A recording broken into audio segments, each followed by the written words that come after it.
We're going drag racing today on the Stockboy Gaming channel, and if you saw the first tuner drag race, you should be excited for this one. All 17 tuners are racing today in a classic tuner versus modern tuners battle. I'm going to give you real quarter mile times for each car and the final rankings at the end. Rockstar nerfed all these cars, so there are definitely some upsets and different results. But before we get into the official brackets for classic versus modern tuners, we have 17 cars and only 16 spots, so that means we got a little play-in round. It's the Fudo GTX on the left versus the Warrener HKR on the right. And last time I just told you the Warrener HKR was slow. Well, this time I'm going to show you just how slow it is. You can see the Fudo beats it to both the 8th and quarter mile lines. And these are our brackets. The classic tuner side, Fudo's going to face off against the Remus after that round. Calico, GTF, and Sultan, the dominators. We've got the modern tuner side with the Growler and the Comet S2, Jester and Vector. Some really big matchups in this first round, and you might wonder why they're facing off in the first round. Well, they're paired up against cars that are similar. That way you're going to see some matchups that you'll no doubt want to see. Just like the Tailgater S versus the Cypher. And you would expect off the line for that Tailgater to be a little quicker than the Cypher based on the all-wheel drive and what we know about the real-life versions of the car. But the Cypher is going to beat it to 8th mile. Now, can that Tailgater catch it to the quarter? It's not going to, and the Cypher actually has a huge lead by the time we get to the quarter mile. So Tailgater's out already, and now we see the Fudo GTX again. It's going up against the Remus. It took down the Warrener already. We know the Remus and Fudo were both surprisingly quick last time around, so we'll see how this nerf affects these cars. The Remus has a definite lead on the way to that 8th mile. Is the Fudo gonna be able to catch up on the quarter? No, it does close the gap a little, it looks like, but that Remus is still really quick. That looks promising. So now we're on to the RT3000 and the Euros, two Japanese rear-wheel drive sports cars and two awesome cars in real life. Heading to that 8th mile line, which one's going to be quickest? It's the Euros, and the Euros beat the RT3000 last time we did this, but the RT3000 is going to make up some ground, and they look to be tied once we get to the quarter mile. Well, the RT3000 actually beats out the Euros by just a couple hundredths of a second, so the RT3000, our first upset. But now we're on to the Dominators, and based on their real-life counterparts, these should both be really good here at La Puerta Dragway. You're going to notice two things in this video. One, I don't do wheelies because you can't do wheelies off of a race start, and that's the most consistent way to do these drag times. Number two, this GTT is no longer that quick. It got nerfed pretty hard, which is pretty disappointing considering what it is, but I'm not going to get too tied up or upset about that. We're moving quick, and we've got the Growler on the left, Comet S2 on the right. Both of these cars very quick last time around. It's a brutal first round matchup. We're going to see the 8th mile. They're tied.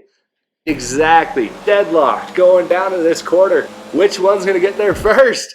It's the Comet S2, the Growler, another car that got nerfed hard. It was in the finals last time around. First round exit this time. Ooh, kind of a bummer for me. I love that car, but now we're going Previan versus ZR350. Both of these cars are based on some pretty awesome real-life cars, and you got the ZR350 first to the 8th, but not by a whole lot. Can it keep that gap on the way to the quarter? It can, but those gaps are so small. So ZR350 on its way to the next round, and we're back to the modern tuners side here. Jester RR versus Vector. The Vector's all-wheel drive, so you'd expect it to get off the line a little bit better here. We're going to see to the 8th mile, can it get there first? It does, so the Vector's looking a little quicker than the Jester so far. But now the Jester's going to turn on the power, and it just barely beats the Vector to the quarter mile line by a nose. So no different result there other than the race is a little bit closer than I would have expected. And now we've got just a brutal matchup. Calico GTF versus the Sultan RS in the first round. This is a tough one. One of these cars will not move on. You see here on the way to the 8th mile, the Calico does beat the Sultan RS, and the gap is pretty big. All these cars were nerfed though. Can the Sultan catch up? It's not going to. The Calico is still looking really strong. So as we look at our brackets, the Comet S2 with the upset over the Growler, and the RT3000 with the upset over the Euros. I did not see that. The Comet makes sense. The RT3000 I like because I like that car, but didn't quite expect it. Now we've got some other big matchups like the ZR350 and Dominator, Calico and Remus. All sorts of good stuff coming up in this next round. Oh, and if you notice my voice is a little different, I've been feeling under the weather, so I gotta catch a quick breather here before we move on with these cars. Alright, I'm back, and we've got the ZR350 and Dominator ASP, a big matchup here. Rotary versus V8, RX-7 versus Mustang. This is gonna be a fun one.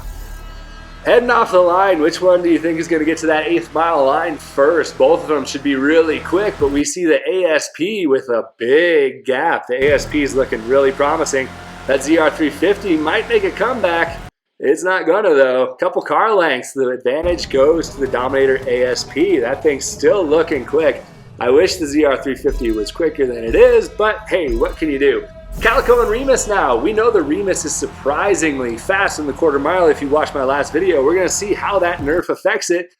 Well, the Calico GTF still gets to the 8th mile line, but this is where the Remus gets good. Going to that quarter mile, it's not quite going to be able to catch up though. The Calico's still looking really fast, but the good news is some of these other cars are looking really good too. So it's going to be fun to see how all this shakes out with the nerf. Jester RR and RT3000 now. The RT3000, a bit of a surprise to be here in this round. Last time it was the Euros. And the RT3000 gets off the line all right. You can see it's not too far behind the Jester. This is where it made up the ground on the Euros though. So can the RT3000 catch up? Not quite, but it's not too far behind. So the Jester will still advance. But now we've got a big matchup. More German cars on the modern tuners side with the Cypher and the Comet S2. The Growler dominated the Cypher last time around. How's the Comet S2 going to fare against the Cypher after the nerf? You got a really close race up to that 8th mile line with a slight edge going to the Comet S2. Down to the quarter mile line, it's going to pull ahead. So the Comet S2 on to the next round in modern tuners to face the Jester RR. That's going to be a pretty awesome matchup. And then we're going to have Calico and Dominator ASP again. So those cars both emerging from that side of the bracket like they did last year. Kind of weird to say it was last year, but yeah, these tuners have been around for a while. They're all still pretty awesome. I'm hoping to show you in this video that the nerf was not as bad as you were thinking it might be. As far as acceleration goes, there's still a little bit of balance there, even though it kind of jacked up the order. But we're on to the Calico GTF and Dominator ASP. This is a huge battle, and we want to see which one's going to that 8th mile line first. You got the smallest gap we've seen yet for the Calico GTF, but it's still looking like it's going to take this race by a good margin. That car is fast, and last year it took the Growler to give it a run for its money.